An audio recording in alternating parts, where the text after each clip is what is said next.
안녕하세요 여러분, 영미입니다.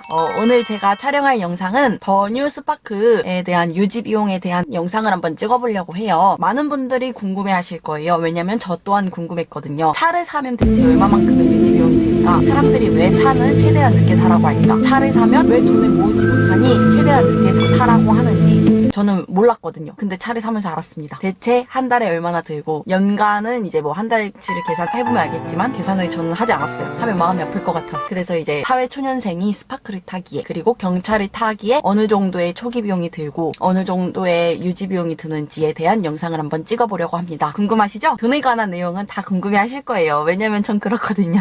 그러니까 영상 끝까지 봐주세요. 시작하도록 하겠습니다. 고고고! 제가 스파크 영상을 올렸었는데요. 그때 좀 간과했던 부분이 있더라고요. 일단 저는 풀옵션으로 구매하지 않았습니다. 어떤 분이 물어보시더라고요. 어떤 등급의 차를 사셨냐고. 그래서 제가 계약할 때 이제 딜러분께서 보내주셨던 걸 봤는데, 일단 저는 더 뉴 스파크 LT C테크 1305만원짜리요. 원래 기본 1305만원이어서 여기에 기본 사양이 들어있고, 뭐 브레이크 오버라이드 시스템과 CT 모드, 그리고 뭐 넥스트 캔 C테크 해갖고 무단 변속기, 스탑 앤 스타트 시스템, 온, 오프 기능도 포함돼 이런 원래 기본 이런 기능이 들어가 있는 거를 샀어요. 근데 거기서 제가 추가 옵션을 했습니다. 어떤 추가 옵션을 했냐면 레더 패키지라고 해서 이런 거, 가죽에 대한 거, 가죽 뭐 다크 실버 포인트 인조 가죽 시트를 했고요. 그리고 제가 왜 이걸 했냐면 열선이 들어가 있거든요. 겨울에 춥잖아요. 특히 저 같은 경우에는 배가 좀 많이 차요. 손발이 좀 차서 혈액순환이 안 되는 편이라 겨울에 추울 때를 대비를 해서 열선을 놔야 되겠다 라는 생각을 해서 이제 열선을 넣으려고 레더 패키지를 구매했고요. 이 레더 패키지 자체가 45만원이, 이 열선 들어가 있는 이 인조 가죽 이게 45만원. 그래서 1305만원 있다가 45만원 더하면 1360만원인가? 1350만원이네. 이렇게 옵션을 구매를 했고요. 여기서 멈출 수가 없었어요. 저는 원래 그 소나타를 끌었다고 했잖아요. 근데 소나타가 열쇠다 보니까 열쇠를 넣고 시동을 킨 상태에서 제가 어디를 나가야 돼서 문을 닫았어요. 그랬더니 안에서 문이 잠긴 거예요. 차가 오래돼서도 있겠지만 어쨌든 이건 조금 아닌 것 같다라는 생각이 드는 거예요. 그때 제가 보조키가 없었거든요. 그래서 결국 레카를 부를 수밖에 없었는데, 그래서 문을 딸 수밖에 없었어요. 그래서 저는 그게 트라우마가 돼서 그런지 무조건 시동은 버튼으로 걸어야겠다는 생각을 하게 됐어요. 그리고 그때 소나타가 LPG차라서 시동도 바로바로 안 걸렸거든요. 오래되기도 하고 버튼 시계 차를 사면 괜찮지 않을까 해서 무조건 버튼은 있어야 돼 라고 생각을 해서 버튼 시동과 스마트키 시스템을 또 추가로 구매했어요. 그것도 옵션이더라고요. 아니면은 열쇠로 열어야 돼서 이거 같은 경우에는 30만원, 그래서 지금 1380만원 정도가 됐겠죠. 그래서 이 정도 금액에 했고, 그리고 여기서 끝낼 수가 없었어요. 사실 저는 주차를 잘 못해요. 아직도 잘 못해요. 왜 그런지 모르겠는데 방향 감각이 없어서, 그리고 겁이 너무 많아서, 어쨌든 운전은 저는 약간의 깡도 필요하다고 생각하는데 저는 겁이 너무 많아서 주차를 잘 하지 못해요. 그래서 이제 후방 카메라, 후방 센서가 있었으면 좋겠다 라고 생각을 했거든요. 그 전부터. 그래서 이제 구매를 하게 됐습니다. 또 추가 옵션을 했거든요. 그게 쉐보레 인포테인먼트 시스템 해서 터치스크린과 일루미네이트 듀얼 모듈 쪽에서 후방 카메라까지 해서 55만원이. 그럼 지금 총 원래 기본 1305만원, 계산기 한번 해드리겠습니다.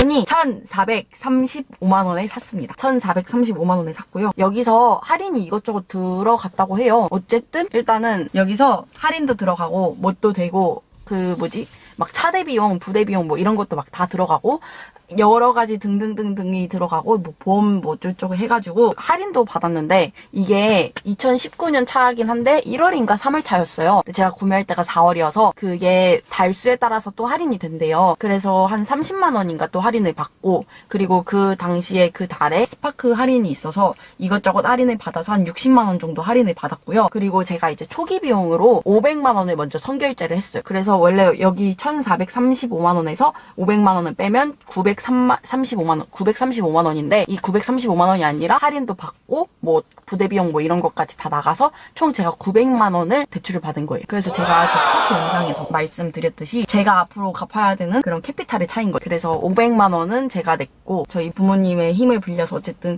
그런 걸 해서 500만원을 먼저 결제를 했고, 그리고 그 남은 900만원에 대해서는 제가 캐피탈을 빌렸답니다. 근데 캐피탈 같은 경우에 원래 이자율이 되게 세잖아요. 그때 당시에 할인을 하더라고요. 만약에 3년 할부를 긁으면 무이자고 5년 할부를 긁으면 1.9%의 이자가 있대요. 근데 요즘 같은 시대에 1.9% 이자 몇 말이에요. 원래 이것보다 훨씬 비싸잖아요. 근데 이게 신규 이벤트하고 뭐 쉐보레랑 이렇게 조인을 맺어가지고 JB 우리 캐피탈 거기서 해서 1.9%의 이자로 받고 해서 어쨌든 900만 원의 차를 구매하게 됐어요. 이 자동차에 대한 옵션이나 이런 걸 진작에 말씀을 드렸어야 되는데 궁금해 하시는 분들이 꽤 있으시더라고요. 근데 제가 그 부분을 간과했던 것 같아서 일단 영상 초반에 이 부분을 넣고 싶었고 이제 본격적으로 한번 유지 비용에 대한 이야기를 해볼까요? 사실 차를 유지하려면 제일 대표적으로 드는 건 3가지 정도가 된다고 생각을 해요. 첫 번째, 일단 자동차의 이 제가 말씀드린 900만 원에 대한 값. 두 번째, 보험료. 세 번째는 기타 외, 뭐 주유비 아니면은 뭐 어디가 고장 나거나 뭐 오일을 갈아야 되거나 이런 거에 대한 기준인데 일단 저는 차를 5월 말쯤에 샀을 거예요. 그래서 아직 한지 2달밖에 안 됐고 키로수도 3,000 정도밖에 안 돼서 엔진 오일을 갈진 않았어요. 경차 같은 경우에 경차 카드가 따로 있거든요. 근데 저 같은 경우에는 현대카드에 있는 경차 카드를 발급을 받았어요. 3가지의 경차 카드가 있었는데 그중에 전 현대가 제일 괜찮은 것 같더라고요. 엔진 오일도 무료로 1년에 한 번 갈 수 있고 그래서 일단은 현대로 했는데 이거에 대한 내용도 나중에 자세히 한번 영상으로 다뤄볼게요. 자동차 일단 제가 캐피탈 값이 얼마나 나가는지 봐야 되잖아요. 캐피탈에서는 지금 한 달에 15만 7,356원이 나가요. 제가 이거를 원래 3년으로 했으면 무이자여서 금방 갚았겠지만 좀 저한테 부담스럽더라고요. 3년 하면은 25만 원씩 내야 돼요. 한 달에 25만 원씩 내야 되는데 솔직히 제가 학자금 대출만 안 갚고 있으면 25만 원 낼 수 있는데 학자금 대출을 매달 30만 원씩 갚고 있거든요. 그러다 보니까 이제 조금이라도 줄여야지라는 마음으로 5년을 했고 그리고 원래 차는 5년 할부 긁는 거라고 어디서 들었어요. 그래서 난 당연히 5년 했는데 이제 다들 왜 5년 했냐라고 말씀을 하시더라고요. 그냥 3년만 하지. 후회가 되긴 하지만 뭐 어쩔 수 없죠. 그래서 15만 7,356원에 지금 돈을 매달 내고 있고요. 보험 같은 경우에는 진짜 비싸요. 이게 아무래도 다른 분들은 부모님 밑으로 해서 보험을 들게 되면 보험료가 싸진다고 하는데 저희 부모님은 운전을 그렇게 하셔서 막 그런 게 없어요. 그래서 어차피 부모님 이름으로 드나 제 이름으로 드나 똑같고 사실 소나타가 저희 엄마 이름이었는데 제가 사고를 한 번 냈거든요. 그래서 이제 보험료가 인상이 돼서 그냥 어차피 이렇게 된 거 그냥 내 이름으로 드는 게 낫지 않을까라는 생각이 들더라고요. 이 차도 제 명이고 보험도 그러니까 그냥 내 명의로 하자라는 생각이 들어서 제 명의로 했는데 이제 나이가 만 26세 이상이 돼야지 싸지는데 제가 만 26살이 안 됐어요. 만 26세가 안 돼서 뭐 그렇게 돼 보일 수도 있는데 만 26세가 안 됐거든요. 그래서 보험료가 되게 많이 들더라고요. 일단은 이게 제일 싼 데가 있었는데 제일 저렴한 데가 DB 손해보험이었어요. 159만 5,320원이었어요. 1년에. 근데 제가 나이가 어리다는 이유로 거절을 하셨어요. 그래서 이제 현대해상이 그 다음으로 제일 싸나 그랬어요. 그래서 실제로 들어간 건 현대해상이거든요. 어쨌든 그래서 제가 현대에 보험을 들게 됐고 현대에서 얼마가 나왔냐. 제 보험료는 현대해상 보험료는 179만 7,880원이에요. 저는 근데 이거를 또 짧게 내거나 완납을 하기에는 너무 부담스러웠어요. 아무래도 뭐 사회초년생 월급이 다 비슷하잖아요. 그렇기 때문에 이 금액을 다 내기가 부담스러워서 10개월 할부를 했고 10개월 할부여서 뭐 몇 달까지는 무이자인데 몇 달은 이자가 붙고 이런 식으로 10개월 할부였어요. 그래서 일단 제가 그래서 매달 내는 거는 17만 9,700원. 자동차 값이랑 이거랑 하면은 이제 어느 정도의 값이 나오겠죠? 여기 제가 띄웠는데요. 이 정도의 금액이 나옵니다. 지금 현재. 그리고 이제 기름값도 드는데 기름값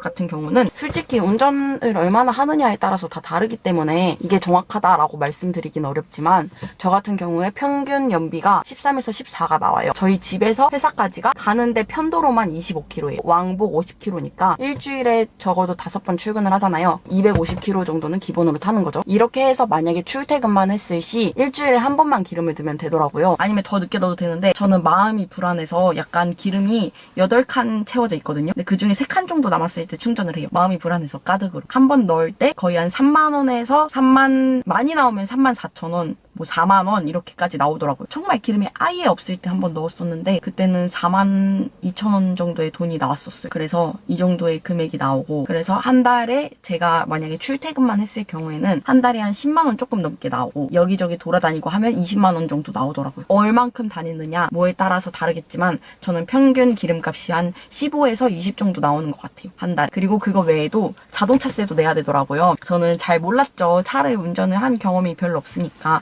자동차세도 나오는데 이번에 7월 초까지 냈었어요. 7월 초까지 내야 되는 상황이어서 자동차세를 처음 내게 됐는데 그때 들었던 금액이 63,540원이. 그래서 이제 원래 1년에 한 번에 완납을 하면은 더 싸다고 하는데 저 같은 경우에는 중간에 샀기 때문에 완납을 하거나 못하는 상황이었고 63,440원? 어쨌든 아까 그 금액을 냈습니다. 그래서 지금 한 달에 총 드는 비용이 한 요 정도 지금 화면에 나오는 정도 되고요. 그 외에도 이제 엔진 오일 뭐 이런 거 다 갈아야 된다고 하는